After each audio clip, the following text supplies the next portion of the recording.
దేవుడి దగ్గర రావడానికి ఈరోజు భయపడుతున్నారు చాలా మంది. దేవుడి దగ్గర రావడానికి దేవుడు నన్ను యాక్సెప్ట్ చేస్తాడన్న గిల్ట్ ఫీలింగ్లో ఉన్నారు చాలా మంది. నా జీవితం వెనక్కి అడిగిపోయింది బ్రదర్, నా జీవితం వెనక్కి వెళ్ళిపోయింది బ్రదర్, నన్ను ఎవడు ముందుకు రాలేడు బ్రదర్, నా జీవితంలో నాకు ప్రోత్సాహం లేదు బ్రదర్, నన్ను ఎంకరేజ్ చేసేవాళ్ళు లేరు బ్రదర్, నన్ను డిప్రెషన్ నుంచి బయటకు లాగేవాళ్ళు లేరు బ్రదర్, నన్ను ఏం చేయమంటారు బ్రదర్. దేవుడు ఏమన్నాడు తెలుసా? మనకున్న రోగం, శాపం, మరణం, డిప్రెషన్, తృణీకరణ, వేదన, ఆక్రమణ అన్ని ఆయన మీద వేసుకొని ఆయనకున్న వస్త్రాన్ని మనకి ఇచ్చాడు. అందుకే ఏమన్నాడు తెలుసా? మీ కాడి మోయకుండా నా మీద వేయండి, నా కాడి మీరు తీసుకోండి, నా కాడి సులువు అన్నాడు. బ్రదర్, నా తృణీకరణ మీకేం తెలుసు బ్రదర్? భయంకరంగా తృణీకరించారు. లోకానికి రాజు అయిన వాడు, సృష్టికర్త అయిన దేవుడు ఉమ్మ ఇచ్చుకోవాలా? ఉమ్మ ఎప్పుడు వేస్తారండి? తృణీకరిస్తే వేస్తారు. ఈరోజు నీ తృణీకరణ నీకు పెద్దగా అయిపోయిందేమో. నీకన్నా ఎక్కువ తృణీకరించబడ్డాడు నా దేవుడు. ఆయన్ని తృణీకరించలేదా? బ్రదర్, నన్ను ఎంత అవమానిస్తున్నారు మీకు తెలుసా? నీకన్నా ఎక్కువ అవమానం వెళ్ళాడు నా దేవుడు. ఆయనకి దగ్గరకు వచ్చి చెప్పుకో, నాకున్న రోగం ఏం తెలుసు బ్రదర్ మీకు? రోగాలన్నీ మేదేసుకొని సురూపము సొగసు లేకుండా మారిపోయాడు ఆయన. ఆయనకు అర్థం కాదా నీ బాధ? ఆయన ఎంత డిప్రెషన్లోకి వెళ్ళాడంటే ఆయన చెమట రక్తముగా మారిపోయింది.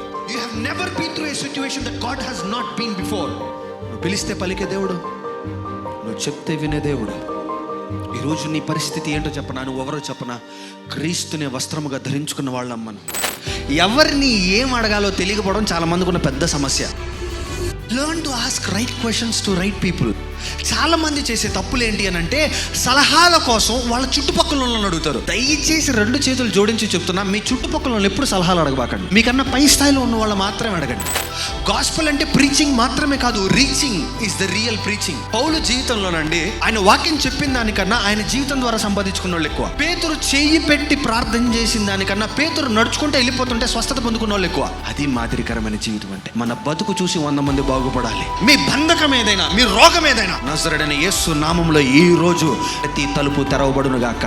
మీ జీవితంలో మీరు పొందుకోలేకపోతున్న చాలా సమస్యలకి జవాబు, చాలా సవాళ్ళు ఉన్నాయి, జవాబు రాట్ల, తలుపులు మూసేయబడి ఉన్నాయి. పౌలు శీల ఆరాధన చేస్తుంటే తలుపులు తెరవబడ్డాయి. ఈ రోజు నీ గాయాలు ఉన్నాయేమో, బాధలో ఉన్నావేమో, ఏడుపులో ఉన్నావేమో, వేదనలో ఉన్నావేమో, రోదనలో ఉన్నావేమో, దిక్కులేని పరిస్థితుల్లో ఉన్నావేమో, ఈ రోజు నువ్వు ఆరాధన చేయి. సృష్టి మొత్తం నీ దగ్గర లైన్లో నుంచి నీకు హెల్ప్ చేస్తాడు. కంటి పాపలా కాపాడే దేవుడు మనకున్నాడు.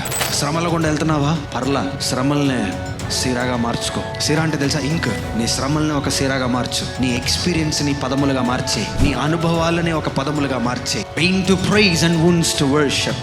నీ గాయాలను గానాలుగా మార్చేసే. ఈరోజు గుంటూరు కాదు, ఆంధ్రప్రదేశ్లో సెల్యూట్ కొట్టాలి నీకు.